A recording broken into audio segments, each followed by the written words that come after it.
Brian Penny Collins, head coach, Tennessee State, joins us as part of CenterPoint Energy's OVC Media Days right here on ESPN Plus.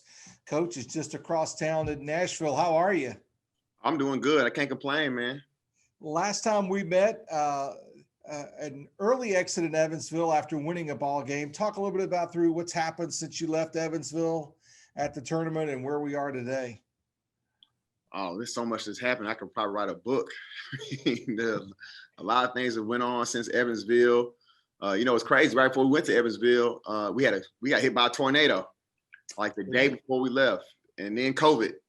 So and then all the things that are going on in the world right now. But now that we're finally back and we're back to work, and our guys they're working their tails off right now. So I'm really excited about our group. You should be. I got to tell you, we took a sneak peek, because media days are supposed to be part fun and then part intense. But we took a sneak peek at the TSU Cribs edition with Carlos, and that was pretty good. But my big question, first of all, if you're interested, just Google TSU Cribs Carlos Marshall Jr. But when they're going to come to your house, what's the schedule like? Well, I don't know. I gotta see what my girl Ashley says. That might have to keep that one off limits right there. My wife might not be too happy with me. She might have me cleaning up all day before we actually get the cameras in there. Well, I mean, you could only feature a narrow area like Carlos did in his dorm room. It doesn't have to be the whole house, does it? Yeah, we can do the man cave. I can make that work. Okay, all right. Well, we'll get Ashley on that, having a little bit of fun. But sincerely, we did enjoy that, particularly when he cranked it up with the LED lights. He's got an LED light. Have you seen it? Yeah, I saw it. Okay, all right. I wanted to make sure you did. So we'll trick Coach Evans and tell him he's next on it. You got to go to his house. He was very complimentary of you and thankful for you and all that you've done and kind of introducing him to the TSU community, kind of showing the ropes kind of thing. Was wondering, are you at this point in time in your career at Tennessee State, you appear to be really comfortable in where you are, where your situation is. And I kind of also sense that you kind of got the talent you think can compete for this championship. Yeah, I mean, obviously being from the city of Nashville, I'm extremely comfortable, but also just being in the league. Our league is so tough, and the teams are so well coached, and the players are so talented. Now you kind of get a little bit of a rhythm of how things will go. You know what to expect night in and night out. And I love it here. I love it at Tennessee State. I feel like this is my home. And you're absolutely right. With 10 returners, 8 guys that actually played last year, I'm very excited about this group. I feel like is the word surprise a word that I want to use maybe to the outside people that don't know much about Tennessee State, but I do believe we're going to be extremely competitive this year. Had an opportunity to do your game, a couple of your games last season, but I think kind of a turning point game was when an undefeated Austin P team came into the Gentry Complex and you were able to beat them that Thursday night. I think that really got your season accelerated. Yeah, I mean, well, the way they did it so bad a couple of weeks ago, before that, they beat us really good. So our guys were ready to go in that game. But that definitely was a big game for us. But just the fact that we were able to do the entire season, to go double our win total and triple our fan attendance, the buzz is definitely here in Nashville and in Gentry Center. So we had some fun with Carlos on the TSU Cribs edition, but he is a big part of your team. Talk a little bit about him coming to Tennessee State, the circumstances around that, and how grateful you are to have him. Yeah, anytime you can get a 6'6" guard that can shoot the ball like he can, and he's stepping into a new leadership role. He's got a great personality. He's fun to be around. He's taking care of his business off the court, and we need him to step up into another level of leadership role going into his junior season. The expectation is high, and for us to be as talented as we can be, we need Carlos to be hitting on all cylinders. All right, when he's hitting on all cylinders, who else do we need to look for on this team? I've been real pleased with a lot of guys, but some guys that stand out to me, returners, Shaquem Johnson.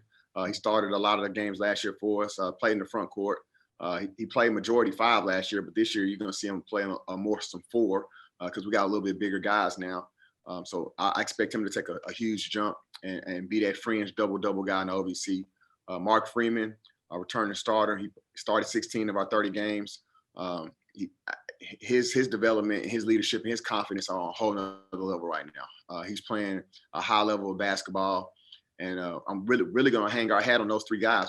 Those 3 guys need to be guys that we lean on. They've been through this conference. They know what winning feels like, and they need that to be infectious amongst our other guys. Hey, you mentioned your long-term love for your home, Nashville, but also that's allowed you to look at this conference and see how good this conference has become over the last few years. A two-bid league a couple seasons ago, obviously the tournament canceled last season. This thing called the OVC is for real, and it's a very formidable conference. Yes, I've said it before and I'll say it again. I feel like our league should be on the level that the Missouri Valley was a few years ago when they were putting multiple teams, not just 1 and 2, 3 at sometimes. Our league is that talented. We got guys that are, in the draft, NBA potential guys. We got elite coaches. We got some legendary coaches. We have program prestige, and we have fan bases that support our programs. So if we can continue on the trajectory that we're on in OVC, I feel like our league is should be a team that's getting multiple teams in the NCAA tournament. And I think the respect level will come. I know in the COVID year is going to be interesting because we won't play those Power 5 games to have a chance to upset some of those guys to show, improve. But even without that being done, I can guarantee you the OVC league is one of the toughest leagues in the country. And I feel like we're going to show it this year. You make a great point about Power 5 schools. Talk a little bit about your pre-conference schedule. You've never shied away from playing anyone. Obviously, the beat goes on. It's always a different story this season when we talk about this season in particular. Talk about your pre-conference schedule. We have a really good schedule. I was really excited about our schedule pre-COVID, and then when we lost some really good games, so we've kind of just pieced it together. But we're going to start off in an MTE in West Virginia at Marshall University. We're going to play against Coppin State, who's a extremely talented team, and then the very next night we're going to play Marshall. So back to back. And then it doesn't get no easier because we come back and play Belmont. Play Belmont twice in a 7-day span. The reigning champs. Coming off of that, we'll play UTC, who is a really, really, really well coached Conference USA. SoCon team, Southern Conference team. We had Vanderbilt on the schedule, and I was so excited to go across town 5 minutes away and play Jerry Stackhouse, but we had some scheduling dates couldn't match up, so we weren't able to get Vanderbilt this year. But we replaced it with Alabama State. So Mo Williams, former NBA champion, is going to bring his team to Nashville, and we're going to return the favor and go down there and play Alabama State down there. So our non-conference schedule is definitely going to be challenging, but it should get us prepared. We're going to play, like I said, Belmont twice before Christmas. So conference play is going to start early, but those games will prepare us to be playing our best brand of basketball come December and January. I must admit, the question I've been asking a lot of coaches, but how crucial is this pre-conference schedule to really get a feel for your team? Or do you think you've got a pretty good handle on it and you just want to try some different combinations and different looks in the pre-conference? Oh, it's going to be crucial. We're not having any, exhibition games or scrimmage games, opportunities to kind of see where guys are, and only being able to scrimmage against each other in practice. You don't really know, and there are going to be times where you're going to be doing some experimenting in live games. We may be doing this the first time we may be doing some experimenting in the conference games, with third game of the year being a conference game for us. But that's the state that we're in right now. We have to play the cards that's dealt with, and we'll just kind of go as it goes. And hope. The sad part is that it's going to be some teams that are going to be really figuring it out and have taken some losses on their way to get to their best brand of basketball, and the season may end. So I'm just looking forward to seeing what happens and just trying to keep my mind focused on the next day. You've touched on it briefly at some point, but your thoughts on a 20-game conference schedule? Oh, I love it. I'm excited about it. OVC did a great job in Beth of stepping out there and making sure, guaranteeing that we get some games on the schedule.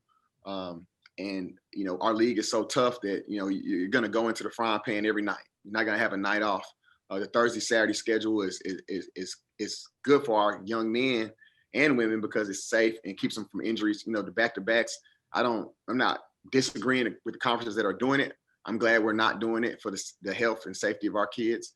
And I'm excited about to get into this league and just to see where it all falls. I want to have some fun with you because you're high energy and you genuinely love Nashville, and be it Belmont and now across town at Tennessee State. So you got 30 seconds to give me your recruiting pitch of some young 6'6", maybe a Carlos Marshall-esque kind of player that's in the Midwest. What do you tell them about Tennessee State and Nashville? Well, obviously Nashville is the most growing city in the country, top 10 in the country in the cities. Unbelievable city. Everybody wants to move to Nashville.